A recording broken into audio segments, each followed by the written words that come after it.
The widow of Zarephath. Some time later the brook dried up because there had been no rain in the land.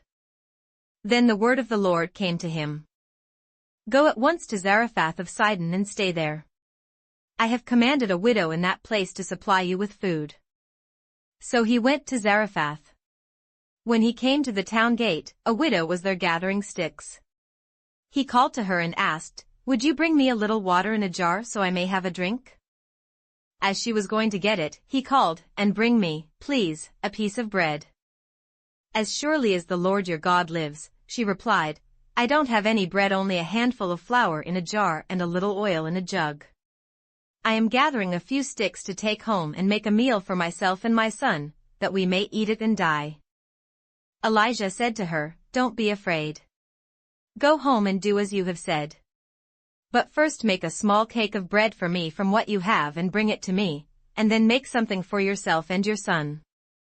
For this is what the Lord, the God of Israel, says, The jar of flour will not be used up and the jug of oil will not run dry until the day the Lord gives rain on the land.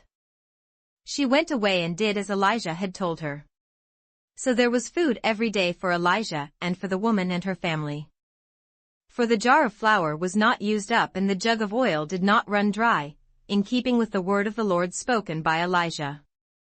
Some time later the son of the woman who owned the house became ill. He grew worse and worse, and finally stopped breathing. She said to Elijah, What do you have against me, man of God? Did you come to remind me of my sin and kill my son? Give me your son, Elijah replied. He took him from her arms, carried him to the upper room where he was staying, and laid him on his bed. Then he cried out to the Lord, O Lord my God, have you brought tragedy also upon this widow I am staying with, by causing her son to die? Then he stretched himself out on the boy 3 times and cried to the Lord, O Lord my God, let this boy's life return to him. The Lord heard Elijah's cry, and the boy's life returned to him, and he lived. Elijah picked up the child and carried him down from the room into the house. He gave him to his mother and said, Look, your son is alive.